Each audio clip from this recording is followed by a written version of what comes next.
पदवीधर आणि शिक्षक मतदारसंघाच्या निवडणुकीसाठी चुरशीचे मतदान सुरू. महायुती आणि महाविकास आघाडी प्रतिष्ठेची लढत. शिवसेना ठाकरे गट आणि शिंदे गटातील राजकीय संघर्ष तीव्र. मुंबईसह अनेक भागात दोन्ही गटांकडून जोरदार शक्ती प्रदर्शन. मंत्री गिरीश महाजन यांच्या मध्यस्थीनंतर आमदार रोहित पवार यांनी आपले उपोषण मागे घेतले. मराठा आरक्षणाच्या मुद्द्यावरून मनोज जरांगे पाटील पुन्हा एकदा राज्य सरकारवर आक्रमक. विविध मागण्यांसाठी बैठकांचे सत्र सुरू. पावसाळी अधिवेशनाच्या पार्श्वभूमीवर विधिमंडळात विविध समित्यांच्या महत्त्वाच्या बैठका सुरू.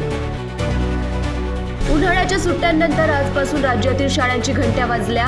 अनेक शाळांमध्ये विद्यार्थ्यांचे स्वागत. राज्यात मान्सूनने प्रगती केली असून मुंबई, कोकण आणि विदर्भात पावसाचा जोर वाढवण्याचा हवामान विभागाचा अंदाज. पालिका निवडणुकीच्या पार्श्वभूमीवर मुंबईत राजकीय हालचालींना वेग. विविध विकास कामांचे उद्घाटन आणि भूमिपूजन. भाजप नेत्या पंकजा मुंडे यांच्या विविध दौऱ्यांमुळे राजकीय वर्तुळात चर्चांना उधाण. आगामी गणेशोत्सवाच्या तयारीसाठी मुंबई आणि पुणे येथील मंडळाच्या बैठका सुरू. मंडपाच्या परवानग्यांवरून चर्चा. नीट परीक्षेतील कथित गैरव्यवहारावरून देशभरात संताप.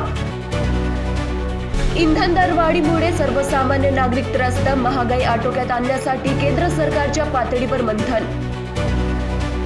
सोन्या चांदीच्या भावात मोठे चढ उतार. आंतरराष्ट्रीय घडामोडींचा सराफा बाजारावर परिणाम.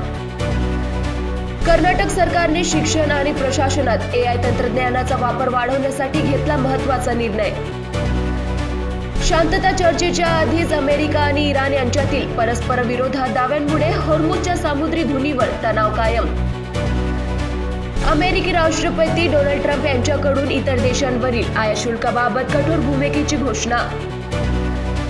ग्रीनलँडवरील अमेरिकेच्या नियंत्रणाला विरोध करणाऱ्या राष्ट्रांवर ट्रम्प प्रशासनाकडून कारवाईचा इशारा.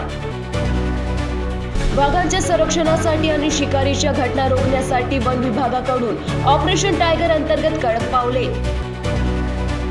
राज्यात विविध ठिकाणी झालेल्या अपघातांमुळे काही काळ वाहतूक विस्कळीत. पोलिसांकडून सुरक्षिततेच्या नियमांचे पालन करण्याचे आवाहन. पंढरपूर आषाढी वारीसाठी राज्यभरातून पालख्या आणि दिंड्याचे प्रस्थान सुरू.